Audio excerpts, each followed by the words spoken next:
First of all, a very warm thanks to the Government of Kerala and to ILETS Online for having invited me here to this beautiful place.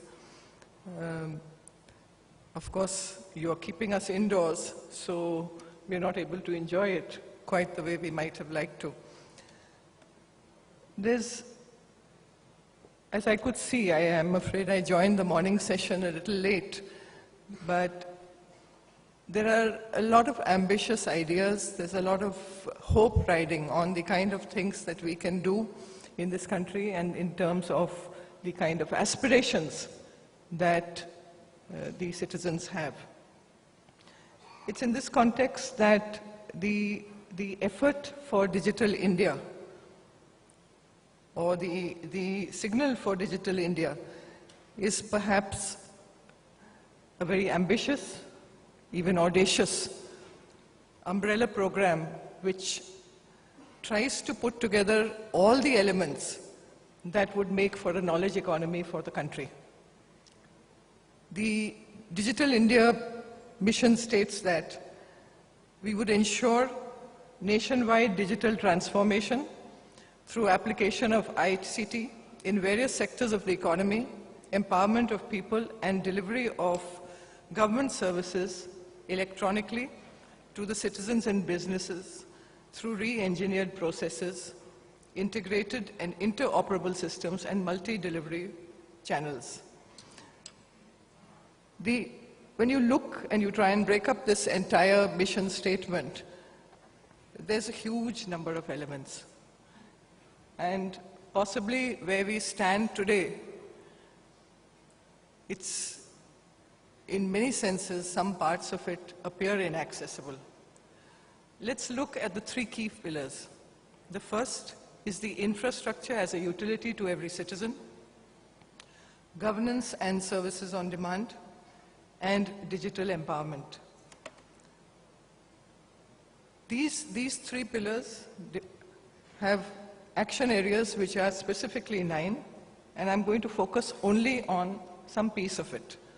But the 9 action areas are the broadband highways, voice connectivity, public internet access, e-governance, which is reforming the way government does its business. E-Kranti is the way we deliver services, the information for all, electronics manufacturing, IT for jobs, and some of the early harvest programs on which we have made some progress.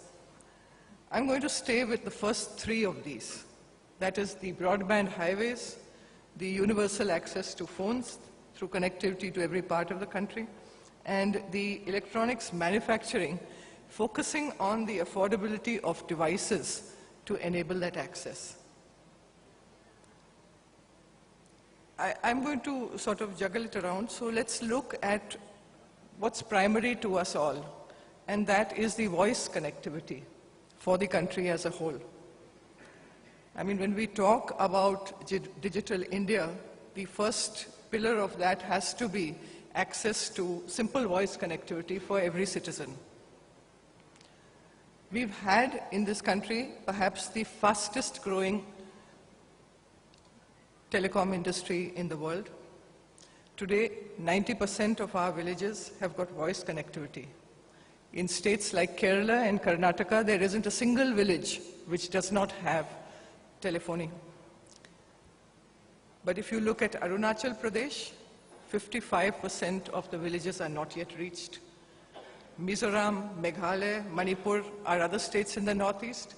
Chhattisgarh, Jharkhand, Orissa on our eastern belt, almost 20 to 36%. That means 30% of the population is not yet served with simple voice telephony. So this is the piece about just the coverage. What about the access? I mean, this is for people from Kerala. We have reached voice telephony in every village of Kerala. But in 2011, which was the first census, which actually looked to see how many phones were there in each household, the household, when the rural teledensity for Kerala was 54%, much higher than 2011, the rest of the country. The household access to phones was only 32%, a full 20% lower. And what we see then is that there are inequalities in terms of access, even in the best performing states, in perhaps even the wealthiest states. And this, I'm talking only voice telephony. You know, I want you to hold this because before we get on to the digital part of it, we need to look at this. Coverage has certainly got issues. When you see the list of states which I mentioned, the reasons that coverage has not reached is a function of terrain, it's a function of market size, the customer paying capacity, right-of-way issues and the hospitality of the state to that in terms of local policies, law and order issues.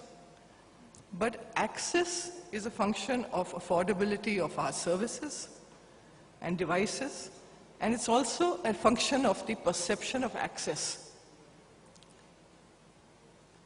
It is very difficult for a farmer to see a value in acquiring a device for connectivity unless he is getting something of value in return for the bills that he would be paying. In terms of coverage, where the commercial providers don't reach, it is certainly the responsibility of the government, and that is what the Universal Service Obligation Fund is used for, and access has to be provided.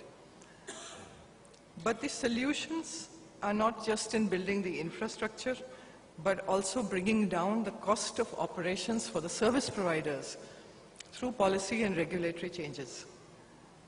And in access, the focus has to be on creating useful local content, bringing down the cost of devices and of services. The second piece of this basic foundation for Digital India is the broadband access. Since independence, since the beginning, the country has laid some 7 lakh kilometers of optical fiber over the years. This is largely located in the cities, intercity, intracity, towns, and largely up to the block level. The bulk of the fiber has been built over the years by the public sector. So BSNL, RailTel, Power Grid, these are the major owners. In recent years, there's a bit of private sector investment also in fiber.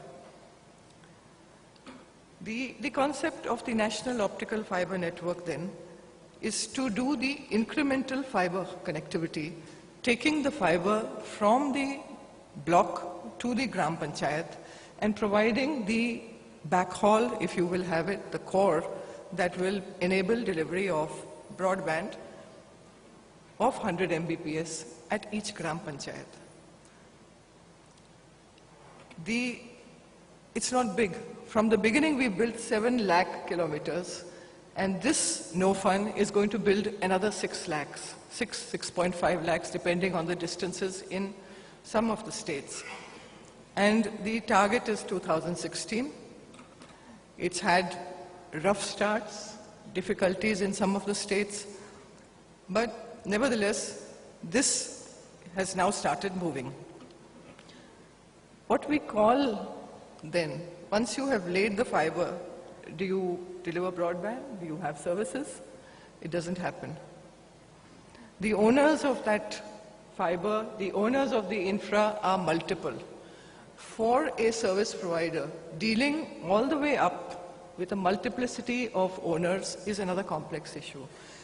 It's in this context that the government user network, we call it GUN for short, has been conceptualized.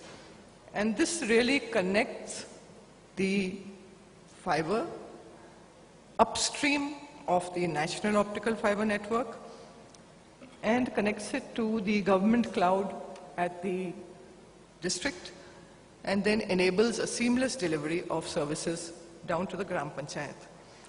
The initial idea is that it would reach to the Gram Panchayat, maybe 2 more village institutions, and also create a public Wi-Fi in the village around the Gram Panchayat within 100 meters range, just to get people used to the idea of the use of broadband and the potential for that. The National Optical Fiber, I think, and this is where I would appeal to those who are from industry, is certainly not and must not be just an avenue for delivery of government services. As a citizen, I know how frequently I need to interface with the government. It's not that often. What I need is a different range of services, and that's where we need to step in. But the potential lies also in areas like electricity distribution and management, banking and financial services, agriculture, our various government services, e-panchayat, rural development, health, education, e-governance, but also e-commerce, entertainment, other applications concerned with the Internet of Things. So, NoFund is not just the infrastructure, but also the means for empowerment and access for all citizens. So once NoFund is built, despite all the hurdles that it is facing on the way, are we ready for it? I think that is the question that we need to look at.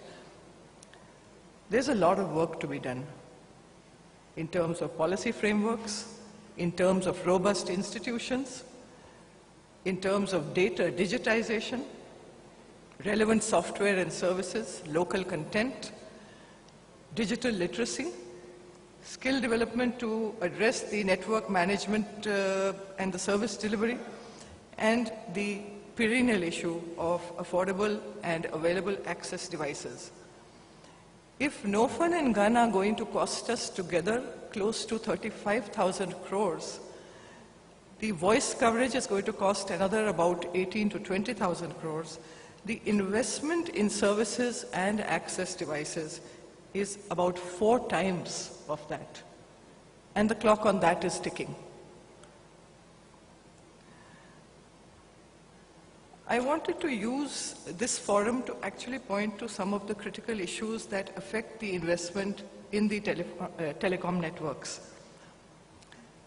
It's a fact that our country is one of the most price-sensitive and aggressively competitive markets in the world for telecommunications.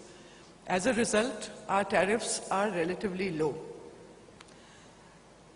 The faster broadband speeds which we need in order to do all the wonderful things that we have been talking about and we will be talking about in the next few days, they're critically dependent on having a network of robust optical fiber which permits video, big data, and cloud services.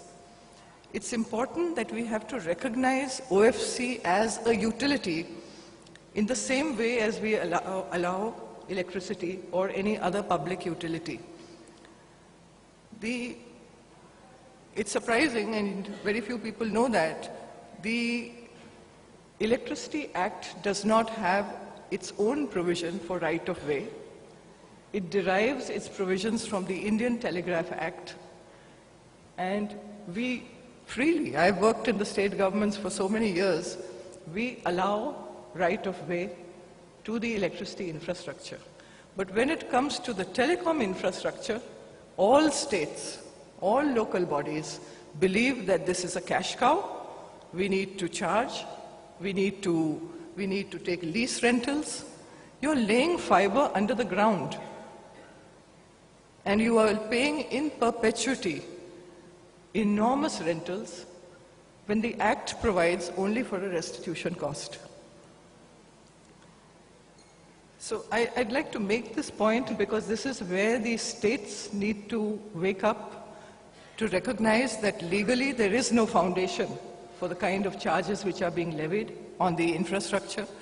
And when you levy these kind of charges, the investment goes into just the core and doesn't go into strengthening the quality of service and the network that actually delivers. All of us are seeing a phenomenon now that the quality of service that we're getting is deteriorating rapidly because of the lack of investment in the system. The last area that I would like to, in terms of the right of way, few suggestions for the states. When we build the roads, we need to provide utility ducts as part of the entire infrastructure cost. As we put in the electricity lines, we put in the sewage lines, we should put in the telecommunications infrastructure lines. And that should be provided for. The second piece is we need to look at our building bylaws. We provide in our building bylaws that you lay the electricity wiring in a certain way. Why don't we provide that you lay down the telecommunications wiring in exactly the same way? We are already working on this, on the National Building Code, but I would suggest that states also need to look at this very seriously, because we move slowly in the government of India, and many of the states can take a leap on this.